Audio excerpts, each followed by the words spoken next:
I hit the hot, you know what, the hotkey works, then it doesn't work. Let me start again. I apologize, everybody online. I hit the hotkey and nothing happened. So there it goes. Now it's up and running. Okay. All right. So Corey, let me zoom in there. It works. It's simple. It's easy. You have a building that has lots of windows on it. Looks like a giant factory. You have the smokestacks in there. You probably don't need to put the smoke in. Smoke can be very hard to draw correctly.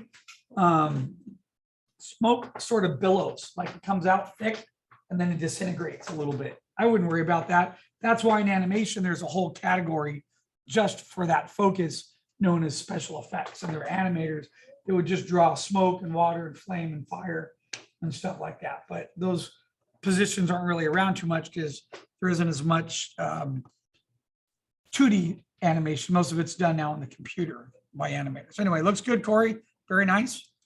Okay. And then we have Andy. Andy, that looks great. It reads correct. It feels like a factory. Everything looks really good on there. It's very nicely done. You could, not now, but a little bit later, you could add some roof detail in here.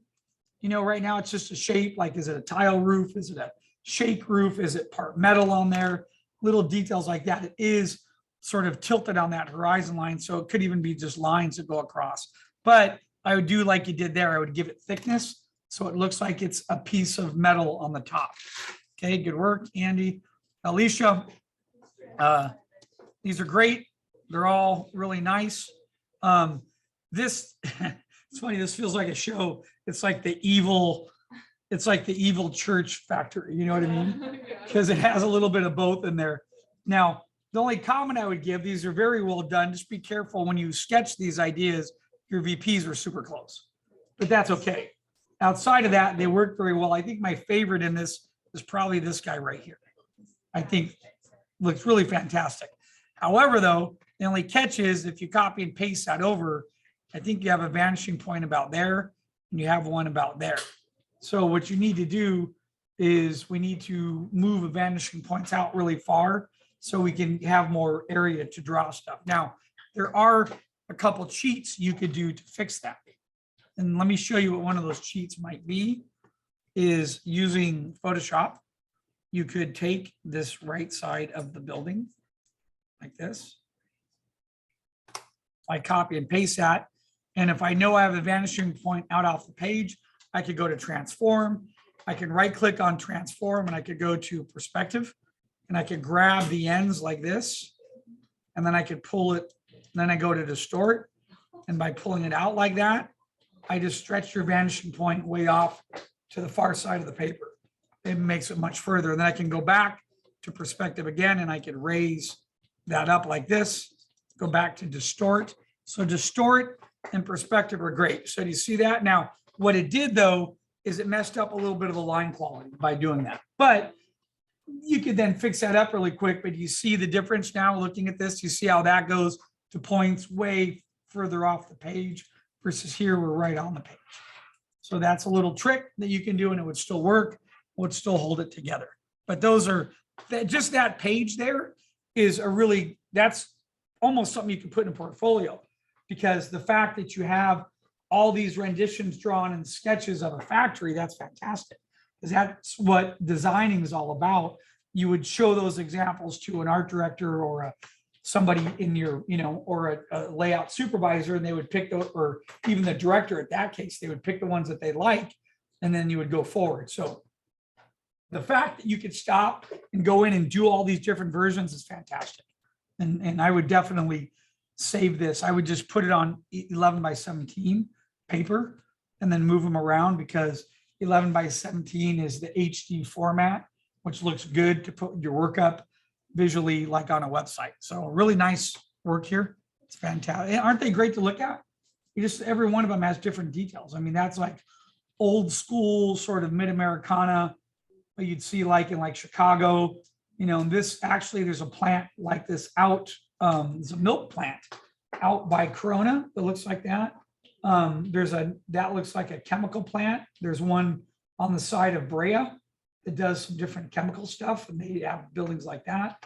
This reminds me of like some type of a bread or what do you call it? Like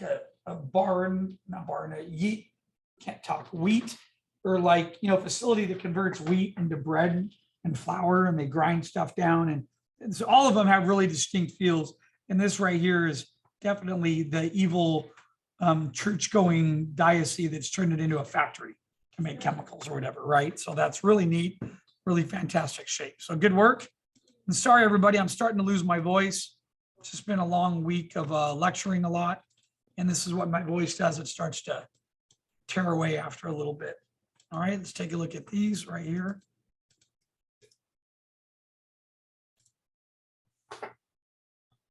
All right, this is Lena. Lena, this looks great. Good blocking. You got plenty of room and distance there. It's very nice. Okay, that'll be fantastic. And that also looks good. Just be careful of this. I would probably get rid of this because it blocks everything. You know what I mean? And you don't really need it. The look and the feel of what's in there works for itself. All right, and Dave. All right, we've got some fun shapes in here. That's really cool, Dave. I would just be careful. Your VPs are there and one's right about here on the page. So they're somewhat close, but you could, like I was displaying earlier, you could take that one point and move it way over here. And if you did that, most of your drawing is pretty close to the horizon line. It would just very lightly change that angle to there. Okay, and then if we go back this way, it would just lightly change this angle to there, which would make it work. Hold on a second, I got something on my ruler. My ruler sticking to the Cintiq. Yeah, I swear, I feel like I can't get the VPs like far enough apart, you know what I mean? Well, that's a challenge. And my basic drawing class is going insane right now too, because we're doing the same assignment, but we're doing it with a castle. And so we're blocking in a castle. And what happens is you start small and then you keep adding on and it gets bigger. And then the points stay where they are. And that's the hard part, to figure out the difference. But hopefully what you'll learn by the end of this assignment is you'll realize that when the points are too close, you really have a limitation of what the frame can see. You're very limited. You can only go left or right an inch, even here, not even an inch, just a quarter of an inch. And there's a total limitation of what you can see. Now, again, like I just did earlier, all I got to do is come in here and take this.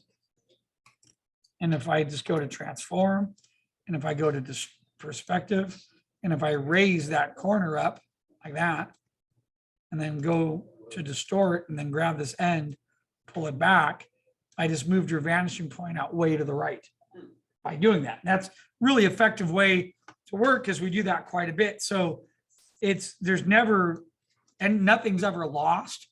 We're always, figuring out a way to solve some of our problems there. Do you see how that fits in there pretty good? And now what I've done, that only took me a couple seconds. Your VP is now, oops, let me go back to brush. Your vanishing point is now way off the page. See that? Yeah, it's way, and that's what we want. So, if you have to take a drawing and go into Photoshop and tweak it, that only takes, 20 seconds. So I can take this, come back to your original, copy, paste, go to transform, do the same thing, go to perspective first, grab the ends up, tweak it up like that. And then you got it, and then you can't really grab it here and move it. So that's why I have to go back to distort, allows you to grab from the middle, and voila. And if I do that and bring the image down a teeny bit more like this, hit okay, we've now changed your vanishing point to being way out there and way out there like that. See that? Yeah. The building still works. So little adjustments like that, and you can still pull off the piece and make it come together. Yeah, especially since it's going to get like traced digitally anyway, you can just clean up any of like the, things that kind of got messed up in the, Yeah. distorted or whatever. And just to not this, I want to explain this real quick. The tools and the benefits later on when we start designing, we will, here, let me add a layer up here. When we start designing more, sometimes, let's say we have a vehicle. Let's say we have this super vehicle that looks like, I'm just drawing something really quick. That's horrible, but that's okay. If we have a vehicle that's done in a side view, and I want to transform that into a 3/4 view, all I have to do is I go to transform, I go to, perspective first, and I squash this out like this. You see that? And then I go to distort and I can bring it in the way that I want it.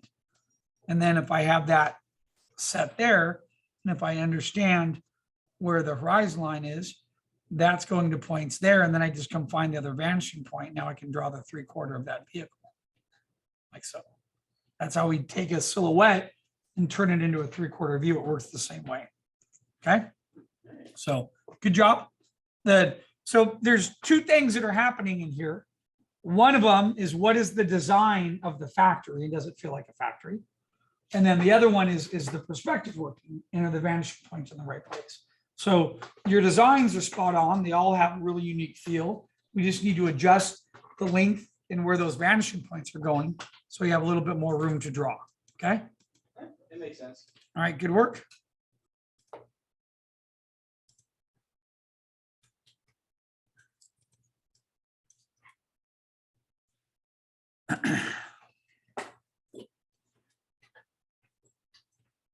All right, we have Sydney there. Thought that was Luke at first. We have Sydney. Sydney's those look great. Be careful here. Let me point this out to you, Sydney. Here you have lines that converge down that way, and that way means your horizon line's here, which means that ellipse would be this way. We would be seeing underneath it. We would not be able to see on top of it because it's above the position of the horizon line. And that's one of the things I was telling you guys in the demo. The most common mistake of students is drawing the cylinder-based shapes and then not understanding how the curves work. So if your horizon line's there, we haven't talked about ellipses yet. Your ellipse to this is going to be like this. It's going to be curving like that. We'll be looking underneath it. Then as we get closer to the horizon line, that ellipse gets tighter. But this is way above the horizon line. So we would only be able to see, we would be looking at the view like that. Okay. All right. And then the same thing here. When you get up into here, I would suggest, Sydney, ditch the ellipses because they're the ones that are throwing you for the curve. So here, your horizon line's about there. But then again, we're looking down on this, which would be indicative of a horizon line being, being up here, which the horizon line is not up there, it's down low. So if your horizon line down here is right there, which it looks like, because that's converging that way, that's converging that way, we would be looking underneath that square, and then we would see underneath that circle, and then the water tower would go up, and then we would see the top of that ellipse like this. Like so, which means the smokestacks, you'd only see the top of like that. Okay, just a little thing to fix in there. Yeah, that's basically it. Out of these designs, I think the ones that I like the most, I think this one looks really good. Just fix that little corner there. And this also looks, this is good, but then you have this repetition in here and it's the same space between all of them. So it's better. This has up in the upper right-hand corner, it has more of a nice read. You have a large, medium, and then a small in the back there. And that is a better visual read that I think adapts a little bit better too. I do like all the stacks, but I might take out a couple. And what's funny, you could even like paste, you could probably get away with doing a cheat. Or you could take that, and you could paste that, bring it in here. Hold on a second. Let me erase the lower section of it.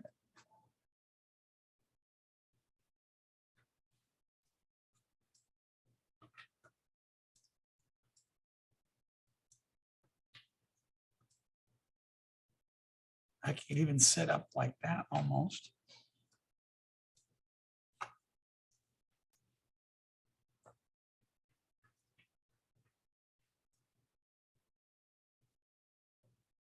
Could be like an upper wing to it. And then you would just double check that going to the VP. And then this would go back down coming this way like this. And then you can get that back in there and then have a couple of the smokestacks up like that. You could have a third level to your factory, and that would make it even more impressive. If you wanted, you could do that. I think that looks great. I think it looks cool with that on it. Still looks great like this, but look at what that does for the silhouette. it adds a little bit more and makes it look like a really giant structure, which is pretty cool. All right. Yeah, good job, Sydney. Notice we have a lot of people not here today. It's a little bit more empty. All right, let's go here, take a look at Luke's. Luke, I think that looks really nice. Vanishing points are spaced out quite a bit, so looks good. Okay, go forward with that. All right, very nice. Thank you, Phil. All right, my pleasure. All right. That's the work. And now what I'm going to do is, let me toss that. And I'm going to finish drawing on what I had here. Okay, so what I'm going to do today is I'm going to expand out the frame and I'm going to add other elements into this drawing. And what's funny is I sort of did the same demo this morning, but I did it with a castle. In the basic drawing class, we're doing a castle because a castle is an easier structure to do. It's only literally a castle's like, 12 to 15 shapes with small little windows. This factory warehouse is a little bit larger. So we have pipes and other little elements that are a little bit more detailed. Basically, I'm going to walk you through the steps of what we do. Okay, step number one is we want to make sure we have our horizon line drawn in our piece, which we do. Excuse me. Thank you. So we have the horizon line that's in there and we could all see that, no problem. Step number two, well, part of this is I'm going to put the VPs. We want to make sure we can also on the horizon line see our VPs. We can. The VPs should be spaced out. If my VPs are here and here, that's not going to work because my frame can only exist there. And then I'm going to have, wait, I'm about to sneeze again. I was like, just about to say something and then the sneeze just like snuck in there. I'm like, oh, like what's going to happen? If now it left, it'll come back when I least expect it. So if we have the frame in super close like that, the problem with that is that we really have nowhere to move the frame. We have nowhere to expand it. We can't stretch it. In my drawing right now, I could come in here and I could put the frame there if I want. If I don't like that, I could frame out really wide angle like that. I can move the frame over like this and do something like that. See, I have that flexibility to reframe my drawing in multiple angles because I have the vanishing points out so far.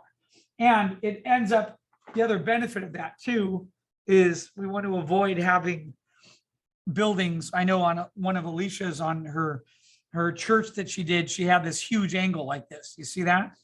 And we get this huge change of scale that goes down very quickly. That also creates a little bit of distortion and makes our piece not to look right. Okay, step number two is what we want to do is we're going to establish a base frame. And what I'm going to do is when you guys do this, do it very lightly. Another thing I've noticed is some of the students in my class, they're doing this. They're like, you draw on these thick, heavy lines on the paper. And it's like, no, the pencil is light. The pencil has life. You don't need to mistreat it. The frame can be really simple to start. It could just be literally as light as this, like that. That's it. Have a nice light line. Keep it simple like that. Okay. Number two is a frame. Step number three, what we're going to do is we're going to go in there and we're going to sketch out a little bit of a grid. The grid allows us to see what would be around us on the ground plane. And again, very light lines. I'm not going in here right now and doing this. Am I? That's too bold of a line. It's too thick. I'm noticing I'm getting that in students in this class and basic drawing. And I'm like, dude, love the pencil. Don't hate it. Just keep it nice and thin like that. So by drawing the grid does a couple of things for me that's really nice.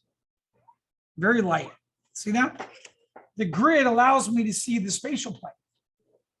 The grid allows me to figure out like, hey, I could have a corner right here, or I could have a street here, and I could have a house here.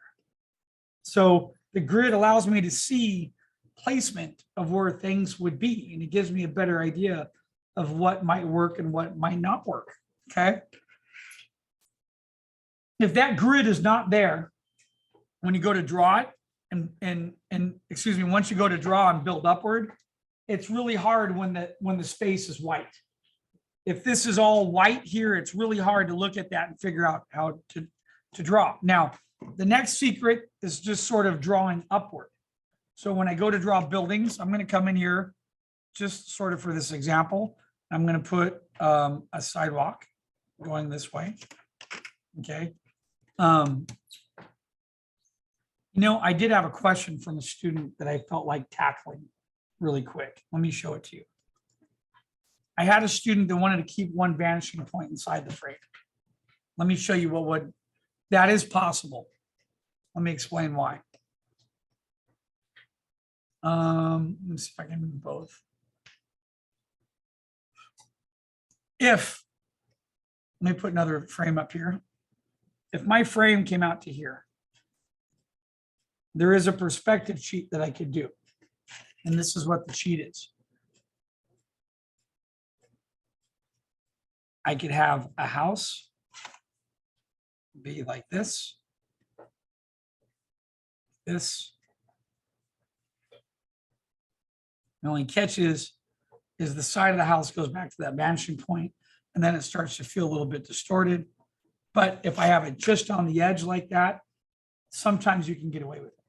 And then what that does is, since the house is here, I can make it look like there is a street here. But one of the problems is the transfer of scale is so quick.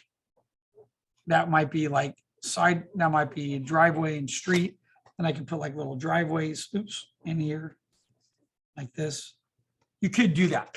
However, though, one of the problems with that is these angles right here, because these angles are still going to the other vanishing point, and they make the drawing look cockeyed and make it look different. They make it look like that expression of something being cockeyed means there's a tilt or a bend or a twist on it. It doesn't look right. Things are bending in the wrong direction. That doesn't look right, because in perspective, which we'll get to this when we talk about 3-point, what's happening after these points of these lines need to go straight across. But if you look at that line being straight across, it doesn't match that street line there, does it? Nope, it doesn't. So that's why we end up sort of coming in, and we want to keep our frames in one particular, let me move this back. We want to keep our frames on our vanishing points working in a viewable line of sight. So for example, here, I can see both VPs, and now I don't have to worry about any houses or structures being really weird. So what I'm going to do is I'm going to start with the foreground a little bit. I'm going to come in here. I'm going to draw a street. Then maybe comes along this side. On my street here, I might throw in what would look like a sidewalk. And then I might have a little bit of yard space. And then I might have a house front here. So I'm going to come in here and I'm going to draw. I'm going to start with like a real basic house. I'm going to come here. And then I'm going to go up with it. Okay. Now, here's where you got to be careful. Students will come in and do this and they go, here's my house in the front. What's wrong with that? The house is way too big, because somebody here would be like that tall. See that? That feels right to the relationship of a house. And then if we come back here and if we transfer, and you can do this on another layer, if you transfer the height of that person to here, and then we bring that person back to here, we now have a Godzilla person standing in front of our factory. You see that? Well, you have someone that's like 35 feet tall. I mean, that's way too tall. That's almost at the second story of the house. So that's why you have to look sometimes and you have to figure out your square. Excuse me, your square. You have to figure out, I was thinking of the shape of the house. You have to figure out the height of the house in relationship to the scale of the rest of the drawing. So if I come in here and go up, I was going to cap off that roof probably about like here. And I would draw a roof like that. And that would be the side of a house. So now if I were to check this scale and I come back in here, and I'll do it on another layer so I can delete it real quick. somebody here at the garage would be probably about that tall. And if I take their height and I bring them back this way, and I bring them back that way, they're about that tall. And then if I come back and bring them back towards the front of the guard station right there, and I bring them there, they're about that tall. And that feels pretty correct, doesn't it? That's the scale height measurement. So we want to make sure our scale is working correctly. And if you get stuck on it, just do it on another layer. That's all you have to do. And it'll give you all the answers. So what I'm going to do is I'm keeping all this on one layer to sort of show you. I drew a house there and a roof real quick to it. I'm going to erase a little bit of the line. Oops, let me get that grid line. There it is. I'm going to, that's okay. I'm going to keep that. I can erase my borderline later. I'm going to merge it into one. So now I can erase a little bit of what's here. And then when I have the house, let me think about other things that a house might have. Number one, a house has an edge to the roof. I can put roof tiles on that in just a second. I can't see it, but to the left of my house, houses have driveways, right? So I could come over here to the side and I can draw a driveway that comes down to the sidewalk like this. And I can get there to this. And then once I get to the edge, I can come in here and put a little curved line. That, which represents the driveway, the curve sort of going down. And then I can erase that line there. So it looks like a driveway. Okay, what else do houses have around them? Yeah, fences. That's great. Perfect. So now they have bushes. So I could come over here and I can draw the indication of there being a fence like this. Okay. Might be like a shorter picket fence. I'll just throw some little curves in there.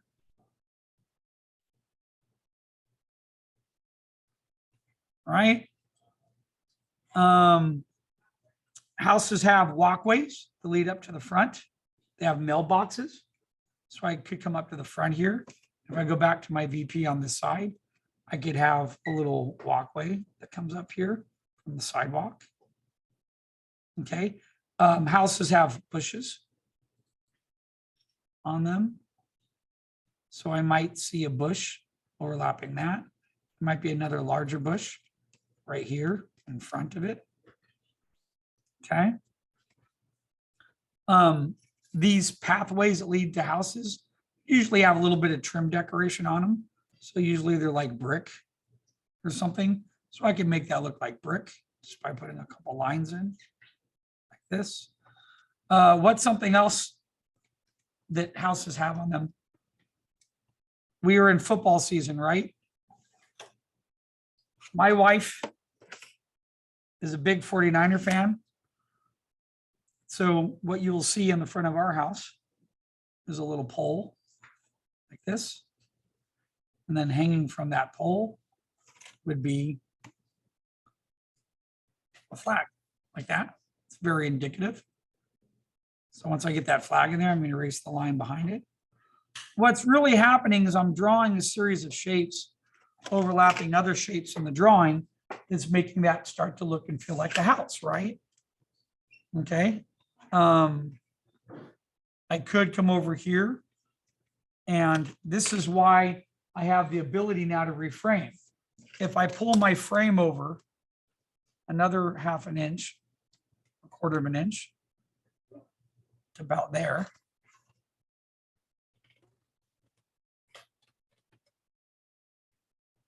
Now I can get a window on my little house. Garages have windows. I might have a little window about here.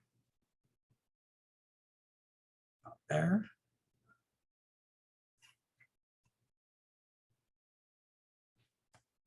And I might see a little bit of the window pane. Like that. There, so see now how I have that feel. I could even end the roof about there and see some of that. And I'm starting to get a house with a little yard there, right? And now I have a little walkway. And then another thing that I could do is I have the sidewalk detail. So I could come up here and I could start putting little segments. I'm going to sort of eyeball it using proportional division.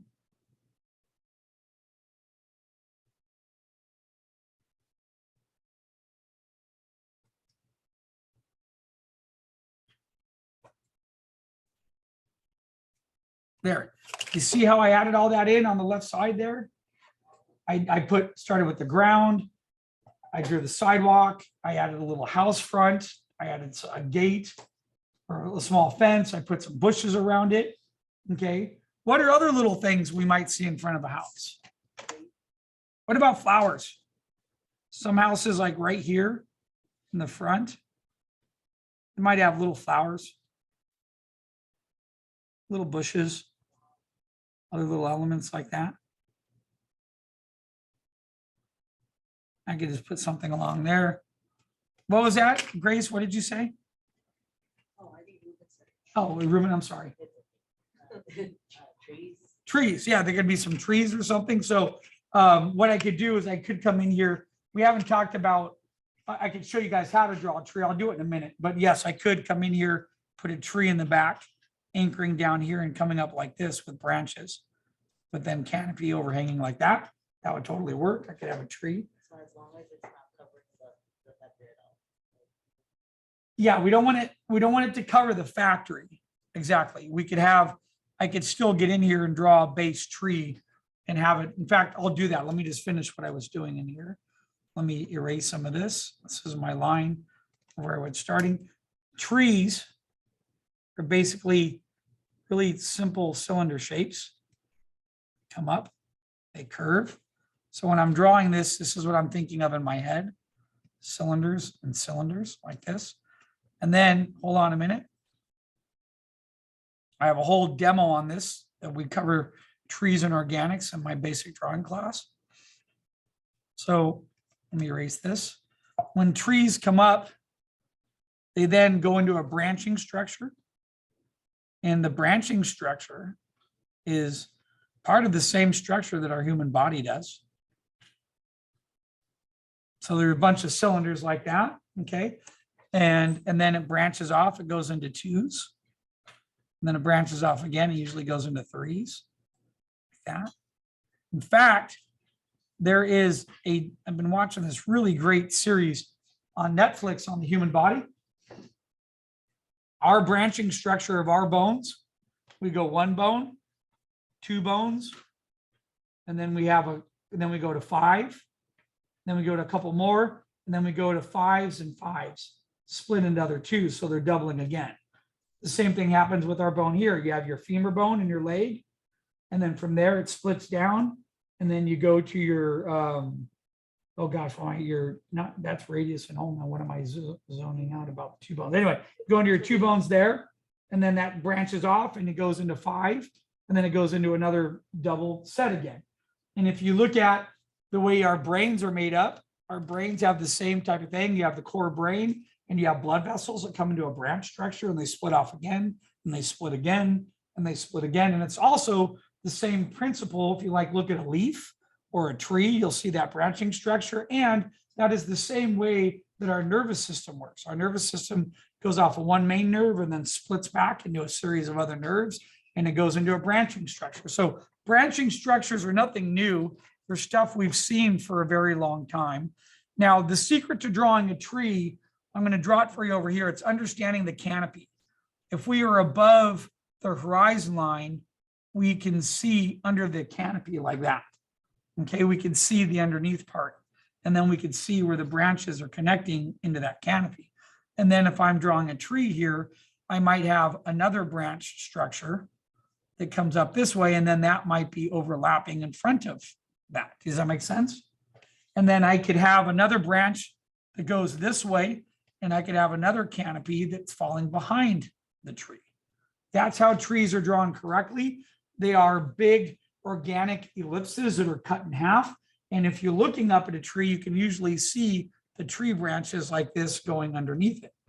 Okay, so let me Command Z and get rid of that little guy there. So if I come over here, let me erase this. I maybe did a little too much there. I'm going to throw a canopy in about here. And then I'm just going to come up on top and around part of my canopy that comes like this. All right. And now I'm going to strengthen a little bit of my line that wraps around part of that contour. I know I'll always get students go, why don't we draw trees in perspective. And I'm like, oh, that's basic drawing. I cover all that goodness. So, and then on the edge of the canopy tends to be have different leaves that overlap, like so. And then there might be a branch off that comes here.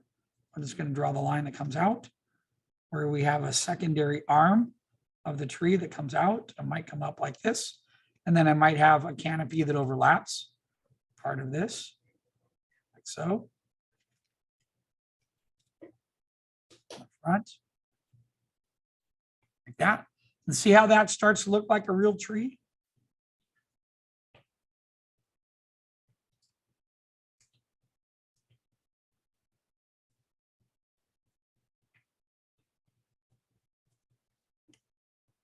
I hope it does. There. And so we start to get these canopies with the branches underneath that connect.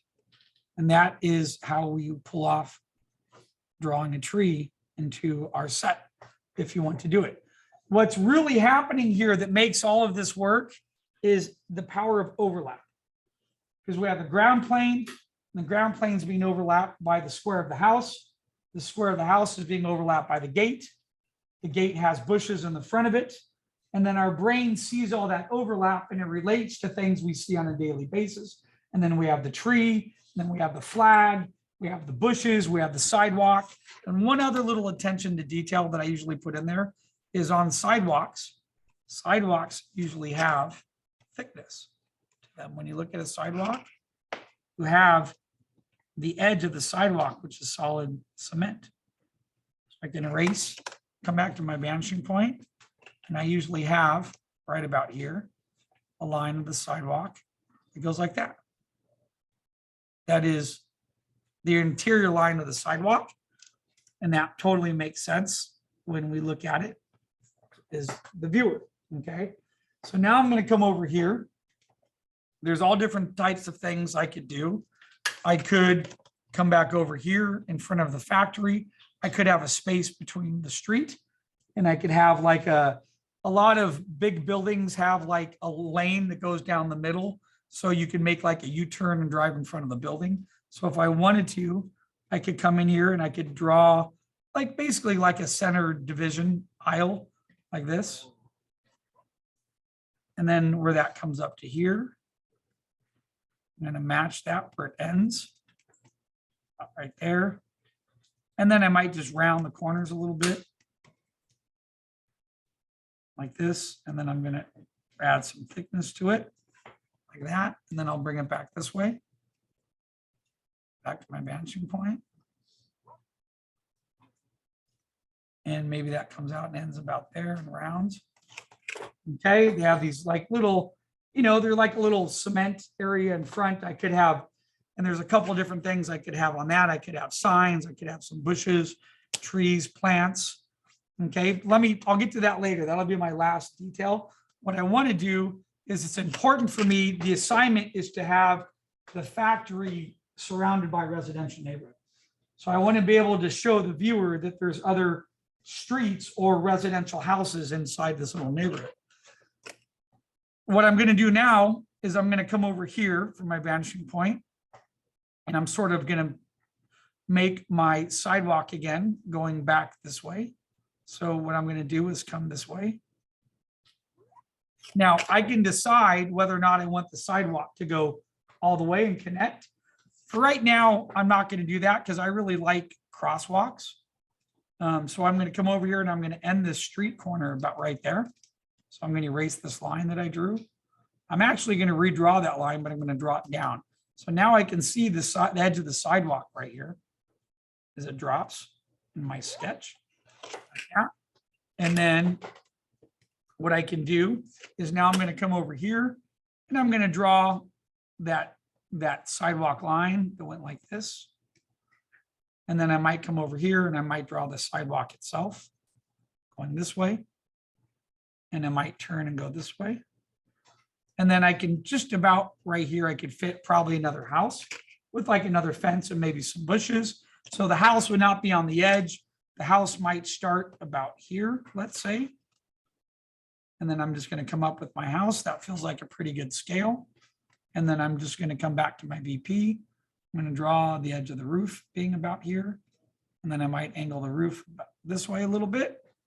Okay, so now I can come in here and I can draw, maybe I have, maybe there's a little walkway that goes this way. Maybe I have, again, another driveway that comes up into here. So if I draw these lines across, and then I take this line and I duck it down, it'll look like a curved line comes in there. Hold on, I had a little bit of a bump there. Let me see if I can get that fixed. That's okay. And then I might do the same thing. I might add another fence in. This time I might bring my fence, I'll have it a lower fence like this, more like a picket style. So I might come in here, draw a couple lines like that. And then I'm just gonna throw in just like a little picket fence with little rounded tops. People have picket fences all the time. And then I'm gonna curve my picket fence and bring it back the other way towards the house. So the bottom of the fence would line up about there. The height of the fence would be about there. So then I'm just going to draw that line across there. I'm going to put a couple more little picket pieces in there. Make it look like the fence.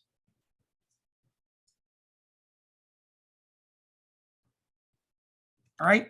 And then what I can do too on the side of there, I might put some bushes. So I could come in here and I might have a little bit of a bush in there. Maybe there's another bush coming up the side of the house there. Can erase these lines that are overlapping a little bit. Now, here's where it would be beneficial for me to expand my frame to the right. If I expand my frame to the right, I can draw more of the house, right?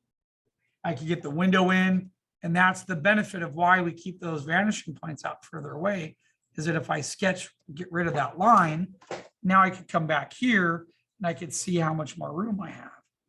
So if I want that really to feel like a house or a structure there, I could get that in. What if I decide to put a second story with another roof on top of that? Okay, I could sketch the picket fence then going back a little bit more. Maybe the picket fence comes back a little bit and ends about right here. And where it ends, I have a gate or a cement block wall that goes to the house. So I could come here and I could sketch what looks like a brick wall.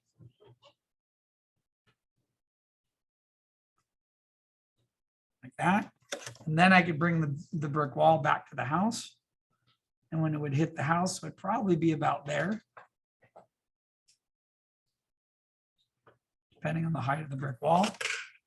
Okay. And then I could sketch another bush in the back here, maybe something there. Now I can erase some of these other lines here. And I can put some other details on that house. So what are the other details that might make it look more like a house? Usually, it's funny, some garages have this in California, some don't, but quite a few garages usually have a window. So I could come over here and maybe sketch just one little window on the side of the garage. It's funny, in the Midwest, they have windows on garages, and then California doesn't really too much. I think maybe it's because of the crime. We're more likely to have people break into our houses. There we go. So I put a little window there, and then I'll come up above here. This is a house. So I might have a little secondary window up there, like a little bonus room or whatever of the garage.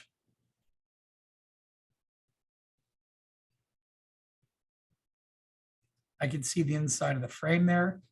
And then I'm just I think that Midwesterners are just more social and they want to see outside their houses and see their neighbors, whereas Californians just want to like ignore everybody. You are. No, you're totally right. You are totally right.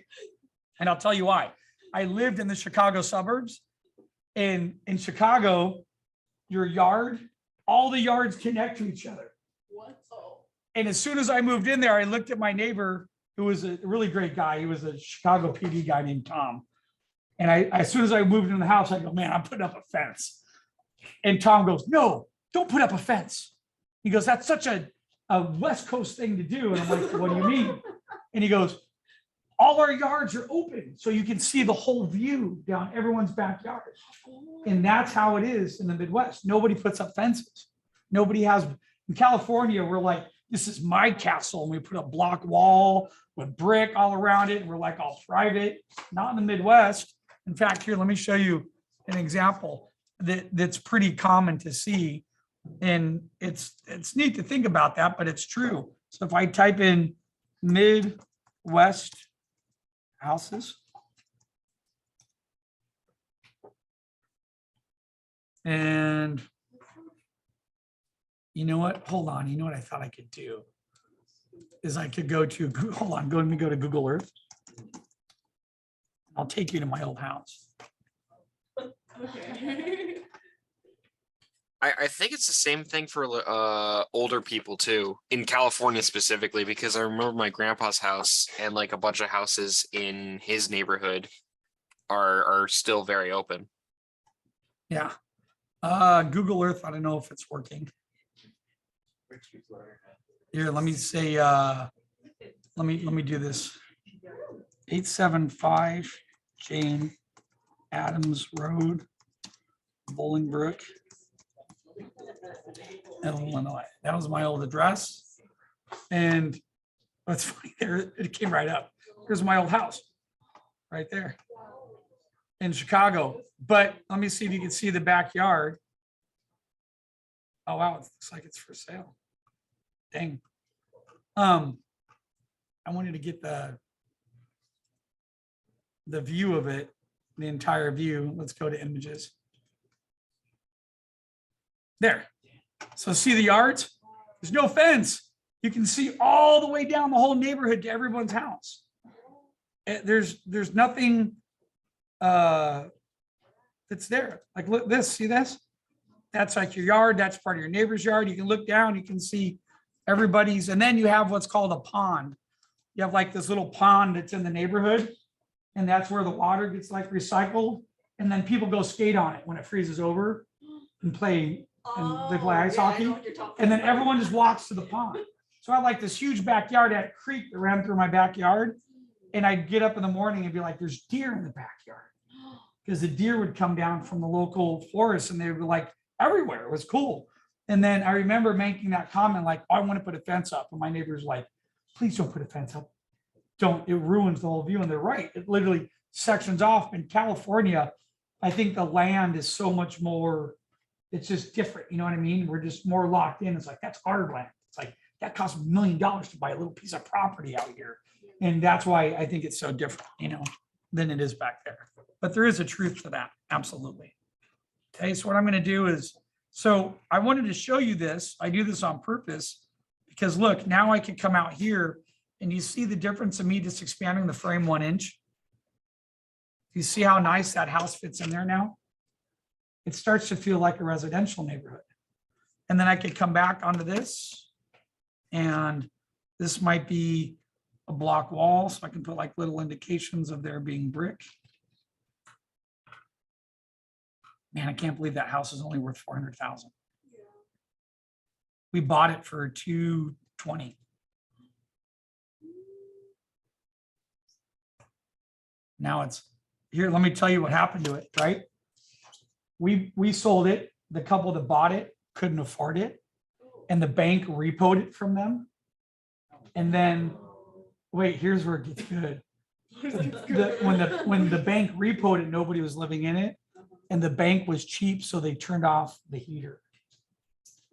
You don't do that in Chicago, because what happened is the water lines froze, and then after the winter went, they then opened, and all the water during the day when it would get warm would leak out, and then at night it would freeze again.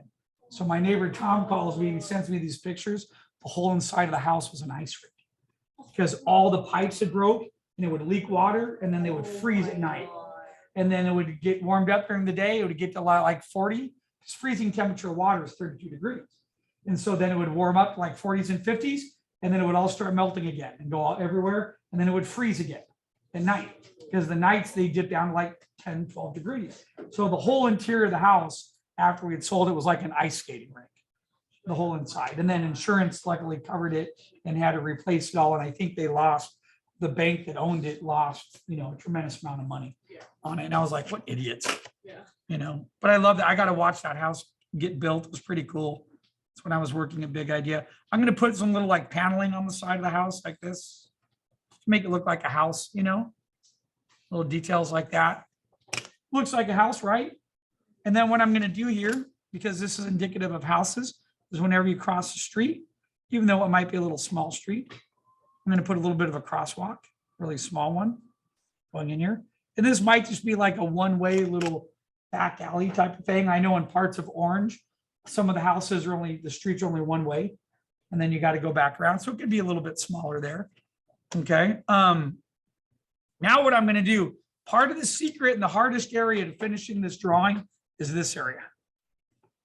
Because students leave it blank, they don't know what to put there. And they're like, well, I don't know what to do. And I'm like, well, this is what you do. It's a little harder to draw, but it's compressed. Put a straight line going down this way. And then we could come in here and we can start sketching some little houses. So we come in here and start sketching little houses. Might have a roof that goes. So how many shapes are in houses? Houses only have a couple basic shapes. Even if they're two-story, they're usually somewhat simple. That's like the most complicated house structure you might have right there. And usually this is the garage, or as my Irish buddy says, the garage. And then that might be the front door. I'm just putting little details. That might be the top. See how that's a house? Okay. And it's hard to see. We have that little reflection on there, but here's the secret to drawing the house now. Now that you have the house, houses have fences around them. They have other things. So now I could come over here and put a tree on the side of the house, maybe a tree in the front. Then I could come over and go back to my vanishing point, and I can put a little gate, this, like that. And then I can bring that gate back this way. And then put another tree in the back. And that's it. That's one house. Now I could come in here. Maybe there's some houses have like empty spots between them, like where you can walk or you can bike ride down a path or something. So I don't have to come in. I can put another house being over here a little bit more. Put another fence to the side. And I can come up. This house, I'll have the roof go opposite way like this. And I'll have it recede back coming this way. And then I'll have the roof go up again like that. Put the garage in there. And that's maybe the front. There might be bushes in the front, the window, door, or whatever. And then I could come back in here and I could separate this again with a couple trees or two in the middle. Yes. And you see how that feels like a little house? Congratulations, you're drawing a little residential neighborhood on the side. Okay. And then I could come over here. Let's squeeze one more in here. Next to this, I might have another tree. And then I'm going to do the same thing. I'll do a different style house. Maybe this has a front roof. Comes this way, comes that way. And then maybe it's a little smaller on the side. You make it look so easy, Phil. You draw so fast. Well, it's just mileage from years of drawing. That's all, Put a chimney on it right there on the side. Maybe that's a garage door in the front. Maybe there's something there. Put a couple of trees around it. Put a little fence on the side. That's it. There's another house. Okay. So do you see how the drawing starts to come together now? Now, if you live life on the edge, right? Come in here. And this is indicative of California. Put a mountain in the back, a hill, and put more houses on there. Right? I live on the border of like Placentia and Yorba Linda, and Yorba Linda has hills everywhere. And there are literally houses built on giant hills. There's even a house by my dad's place that hangs off the edge of a cliff on stilts. And I always drive by and wonder, like, man, what would happen to someone if the termites ate those stilts? That whole house. Put some bushes and trees around that. Might be more tree line there. I'll come up here and put another little guy right there in the back. There it is. It's starting to come alive. If you want to make the hill look real, you can put little lines coming off the hill like this. And then you can put like a row of bushes or something that go along the edge. Hills usually have stuff on them. Come over here, put a couple more, maybe I'll put a fence up going this way. And then another tree or two. And then I'll put another house up about here. I mean, all I'm drawing is just a little square with a little angled roof, recedes back, and then I'm going to draw, usually houses have another part that's a little bit smaller. Maybe this one goes up a little bit. And then it has a different cornice roof like that. Recedes back to the vanishing point. Bring it down. This. And overlap it with some other bushes, trees. That's it. Doesn't have to be anything major than that. Okay. So the next thing I could do, what are other little details? And we haven't drawn anything back here yet either in the back. So if I wanted to, I could come back there and I could, well, I had two ideas earlier. I did stretch out the back of the property. So there could be like a semi truck here. So I could have a semi truck dropping off goods.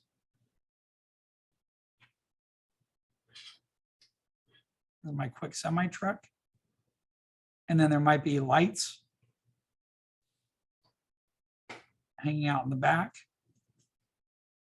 And then I could put another, if you get to a plane and you don't want to put anything, just put like bushes, trees around there. Then if you want, you can just put another hill in the back like that, you know, coming to it, and it fills up the space. See that? It's no longer negative. All right. Now, before I go to details, everything that exists on this layer that is, let me get to red right here. Everything that we just did is on the ground grid, right? Guess what? There's a sky grid as well. There's a grid in the sky, and there is depth in the sky. So what I can do now to finish off I'll do detail of the trees in a minute overlapping here, but now I can come in here and look at, this is where you want to follow lines. I was just talking to one of my students the other day that did an illustration, and she had clouds going this way, like this. And I looked at it and I said, you're bending against the illustration. Why? Because what are my lines doing? My lines go this way. You see that? They go to that vanishing point. Or my lines, if I come back over here, my lines are going to the point on the right. So my lines would go this way. So I want to make sure whatever cloud I put in there, I want to follow along one of those axes lines. Does that make sense? Because if I do that, I am supporting the perspective in the sketch. So when I draw clouds are almost like trees. They're basically the shape. We're looking, there's three types of clouds.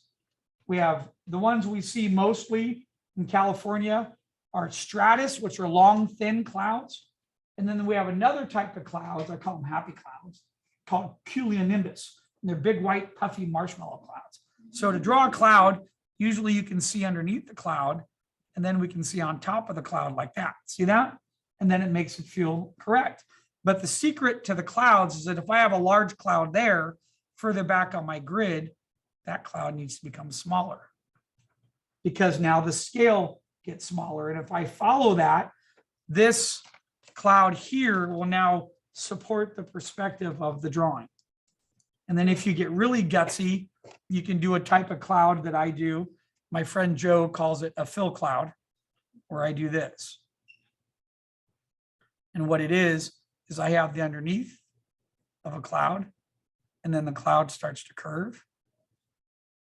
And that goes back to the other vanishing point. And we get that. And then the top of the cloud looks like this. See that curve in there? Clouds curve and they go with the wind. So here's another reason why I might decide to erase my frame and reframe a little bit and go up. Because if I go up, what do I get to show the viewer a little bit more of? The sky plane. So if I come up a little bit, and if I frame my drawing about there, now I can see a little bit more of the sky plane, right? And then I could get these really interesting cloud shapes in there. Something like this. Clouds bend and they wrap around. So that might be in the front, and then I might come over here. I'm going off the horizon line, drawing a line like that. It's a little hard to see. I'll do it dark, then I'll undo it. There, to see that, that's going directly to the horizon line. And then what I'll do is I'll come underneath sort of and get the top of that there like this. And this is also one of the secret to painting clouds, because when you paint clouds, the underneath here ends up being darker, and then the light coming from the sun is all the highlights hitting the edges right there. And that's how clouds look very successful. So I'm now just coming in here, there, and I have a little another cloud shape. Now, maybe I'll come back in here and I'll put another cloud going back to the vanishing point, draw another line. Now I'm going to make it a lot smaller behind that building. You see that? So now the building's overlapping it a little bit. And then I might come in, I don't know, about here. I have the tendency to draw all the same clouds, so I need to watch that. So I might have one cloud here that's thick on one end, and then that cloud breaks. And then maybe it's continuing this way, and it's a little bit more, a little different like that. And then if I get really, really back here, I might have really skinny clouds.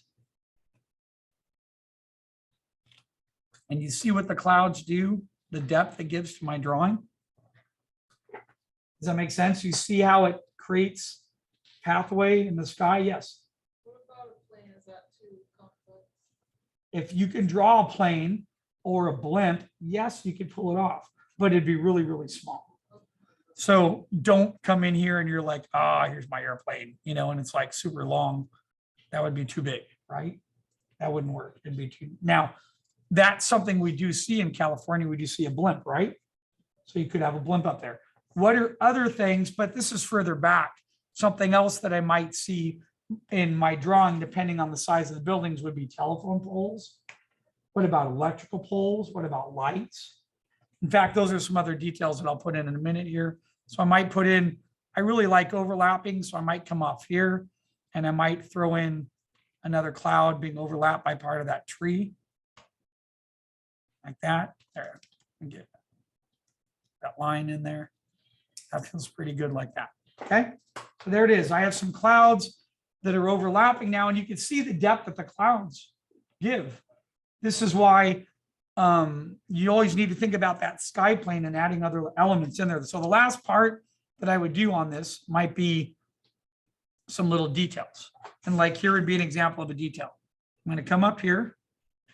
I'm going to put a street sign. This might be anchored on the corner on someone's yard, and might come up to about here, might overlap. And then I'm going to come off of this and just overlap that.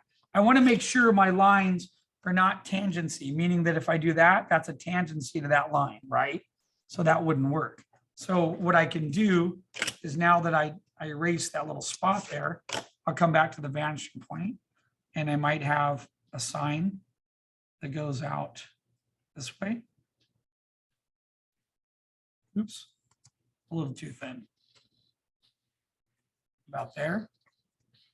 And then I'll come back over here to this vanishing point. And then I'll bring the top part of the sign. And that is overlapping a little bit. So I'm going to, excuse me, was a tangency. Now I'm going to overlap it. Try to overlap it over that area. That might be the other part of the sign, about there. Let me make sure they're both about the same length. And that one came out a little thicker than I wanted. That was my mistake. Let me fix that. And let's do it again. There you go. That matches a little bit more to this one here. So that signs are great. There's lots of little signs on streets. Now I might come back in here, and then I'm going to draw, when you have like an aisle separator like that, usually, I know in Placentia, Anaheim, parts of Yorba Linda, Burbank, lots of other areas, you have flowers and bushes in little areas like that. So what I'll do is I'm gonna come over here. Now I don't want to put it blocking, I'm gonna put a tree in here, one or two. So I'm gonna come over here and I'm gonna erase where the top of the tree would be. It's gonna be blocking that house. And tree might come down in the middle about there. So then I'll come down here, and very lightly sketch the tree, get the branches coming up. And I'm under my horizon line, so I'm not gonna be able to see where the tree, let me zoom in there. I'm under the horizon line, so I'm not gonna see underneath the tree. So I can put that there, and let's say I decide to add another front part here. This might overlap part of the front of the tree. So I might have that there, like that. That's a tree in there. And then I might come in here and put a bush or two. Maybe a little bit taller bush or something in there. Usually on these areas, you have little signs sometimes. So I might come in here, you have like little signs like do not enter. I might put a little triangle sign there. That might be there. And basically here I'm gonna overlap part of the front of my building right there with another tree. That looks to be okay. I'm gonna come in here and just draw the tree shape. Get the clumps of the tree in there. Draw that coming down and landing in that middle section. And then there I have another tree element in the front there. So what's happening with these trees and the bushes is it's actually creating more overlap. And the more overlap I have, the more realistic part of my buildings and my collections start to feel. There we go. I put a couple more elements there. And then I might come back here, put a couple more, maybe I put a different plant in there or something. And then I could fit probably like one more tree about here. So I'm going to erase that negative space out of there. And then I'm just going to sketch in the basis of a tree and two clumps, bring a couple of them down, bring the roots down to about there. So now do you see the realism where the trees are overlapping the sidewalk, which overlaps, which is part of the factory. And then it really starts to create a really nice city feel. Okay, other little details I could do. So I could put another crosswalk that goes back this way. One of the things I don't do is some of you guys were putting, some of you guys are putting lines down the middle of the road. I don't do that. Because if you don't do it right, it looks chunky. It doesn't look correct. There. So does that start to feel like a residential neighborhood now? And I have the lights, I have the crosswalks, I have the trees. But I wanted to show you how I built it up. And one of the things I was doing when I was working on this, to point it out now that I'm done, is this. And this is foreground. Foreground is great at creating depth. It overlaps other elements. This area back here, from here to here, is midground. And then this area back in here is background. If you incorporate foreground, midground, and background into your drawing, it will become successful. So how did we start all this? We started in steps. We started with baby steps of making a factory read, what a factory is made up of about anywhere from 15 to 20 shapes, right? And then after that, we put a horizon. We already have the horizon line there.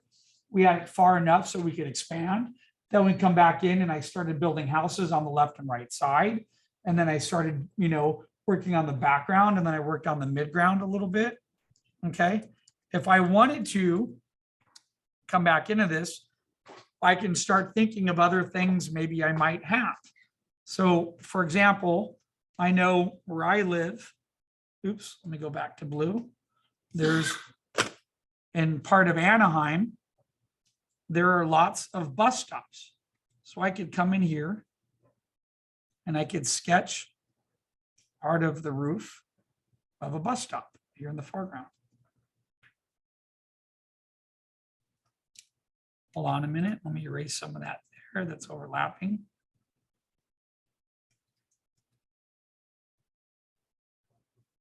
I might put a little angled roof on it to make it a little bit more appealing.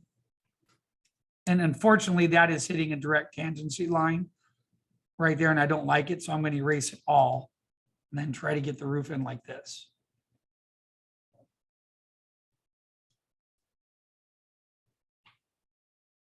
And then I'm going to bring the roof, hold on a minute. I need that other VP exposed. Bring it out this way. Then I'm going to angle the roof on it so it looks a little bit more interesting.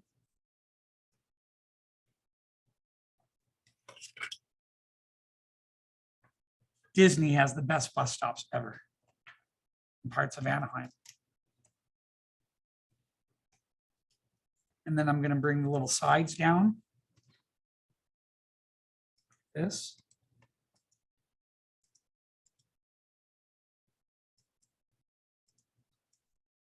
Right. And then I can get in here and there might be a little sign coming up here. Don't park, bus stop, parking only, right? Got to think about all these little things that make a city real. Signs. Now I'm going to come in here on this line. I'm going to erase, I'm going to draw the bench for the bus. Hold on a minute. So I can see where the bus stop would be. And then, hold on, I need to scale down so I can get both vanishing points on the piece. Oops. About there. All right, so my bench probably be about, that'd be like the back of it. And then the legs would come down like this, like that, and there. And the back might come up to about here. There might be a little rail on the top. Like that. And then let me get that pole correctly in there. And then the bench will recede back to the other vanishing point. This, I might see the other legs coming down, the other legs being hidden right in there, and then that's going to recede back this way. So I can see down on top of the bench, I can see where it connects in there. And voila, there I have a little bus pickup area.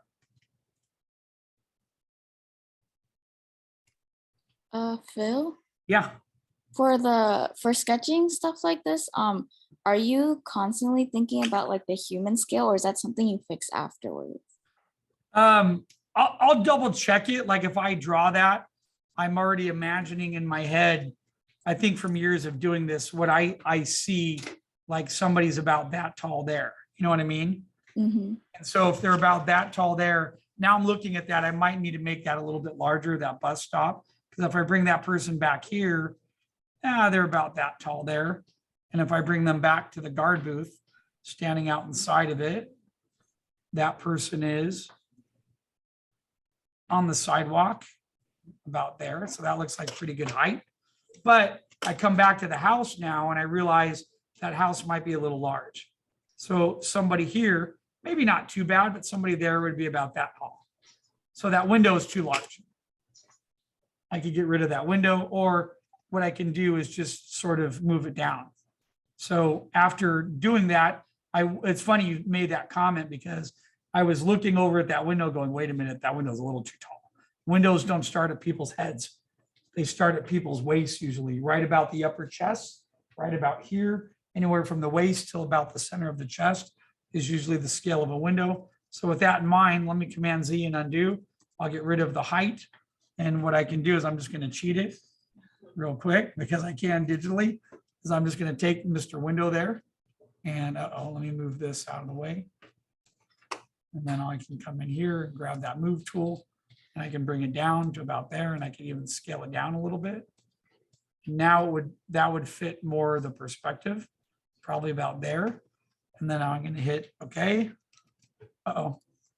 There. Let me do it again. That's weird. I hit the wrong button somewhere. Good question though. I'm always checking scale, just making sure parts of the drawing are working, you know. You have to check scale. It's easy to make mistakes on scale there. That looks pretty good. And then I'm just going to erase that part of the windows overlapped by the wall. That part's overlapped by the bush. There it is. That's it. Okay, what might be can anyone think of any other details you might see? You might have, that's right, I could have electric poles. Hold on, why am I drawing in red? Should be- Thought about like trash bins. Yeah, trash bins, trash cans.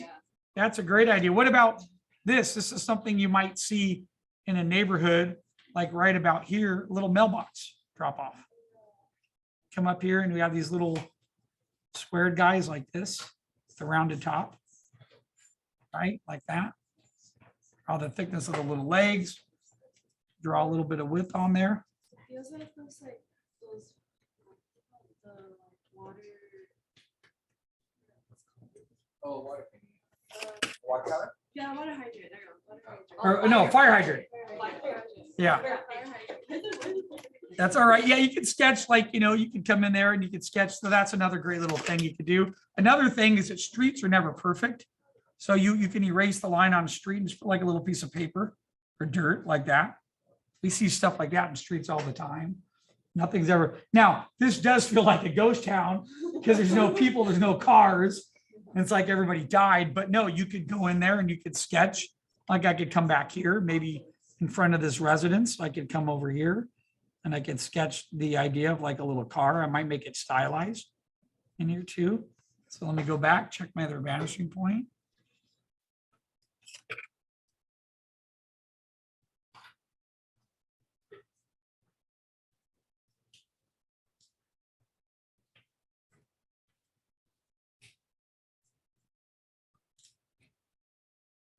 There we go, my little goofy car. Sitting there, right? Out in the front, we have the semi in the back, you just start thinking of different things. Maybe there's another car parked out here. We see things like constantly overlapping everything, Might be the bumper, it might be the back. The car goes this way, and then goes up, that's the back window. This. And the front window goes this way. We can see the hood, the top of the car, and then it comes down a little bit. There might be the wheels. There you go. So I have a little car there. The lights parked up, license plate on the front there. So you can add all these little details in there to your heart's galore, but you want to keep it all sort of constructive and have it make sense. So the purpose of this assignment is not only to show you 2-point and how to use it, but it's to get you familiar with understanding if the vanishing points are too close, there's nowhere to go. You have to have those VPs far out, and then we follow these steps up here. And I've been drawing over the steps. Let me rewrite them in. Okay. Step number 1 is we establish the horizon line in the VP. Okay. Step number 2 is after that, we can throw on a rough frame that we might change a little bit later. Okay. Excuse me. Step number 2 is the grid or the frame. It doesn't matter. You actually need the frame. Step number 3 was then drawing the grid. Step number 4 is then building upward from the grid. I would draw on the grid and I build houses and structures, draw other things around in there. Okay. So here, let me write that down. 4 after the grid is I start establishing basically foreground, midground, and background. And I started here with drawing the house and stuff. Step number 5 is after working into those areas, I started adding in the sky plane in the back. And then step number 6 is like your detail. And that's the little trees, clouds, and other things overlapping other areas. Okay, and then when you're all done, voila, you sort of have, a finished environment. So what I try to do in this class is teach you how I would draw something if I was working at a studio, but then I try to build it in simple shapes. Step 1 to doing all this was understanding. If I just gave you this base assignment and said, go draw it, you would all struggle because you didn't have the building steps. The building steps is understanding that the most important part of this drawing is the warehouse, and the way to establish a warehouse is by understanding the visual reads of that. that immediately sets it apart from everything else in the drawing, because compositionally, that is made up of 15 to 20 shapes, and houses are made up of 5 to 6 shapes, right? So that is the setting difference right there that identifies part of what's happening in the neighborhood right from the very beginning.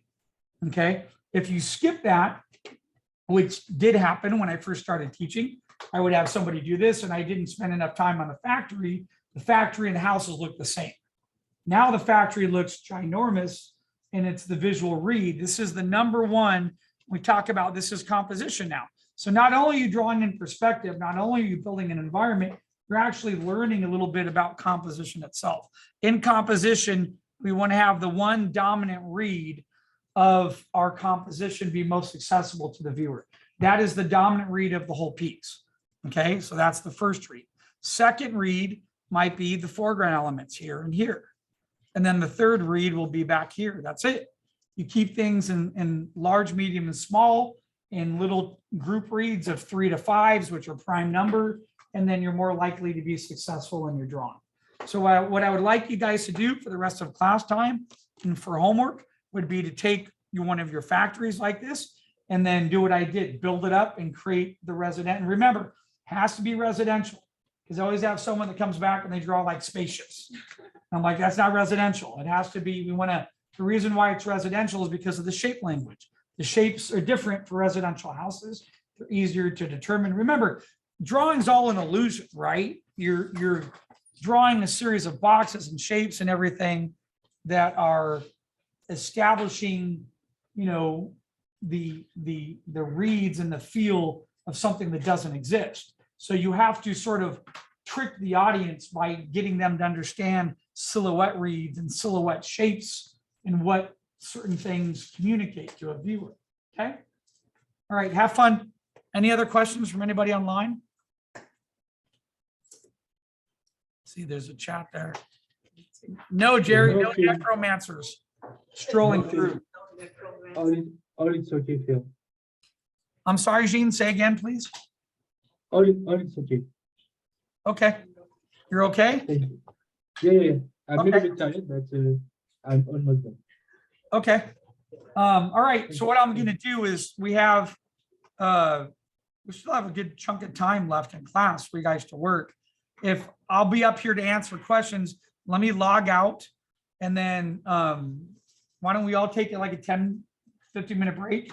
Because I've been lecturing for a while. I'll render the lecture. I'll come back online so I can answer any questions for anyone online. And then I can answer any questions for anybody in the classroom. Okay, so I'll be right back in just a couple of minutes.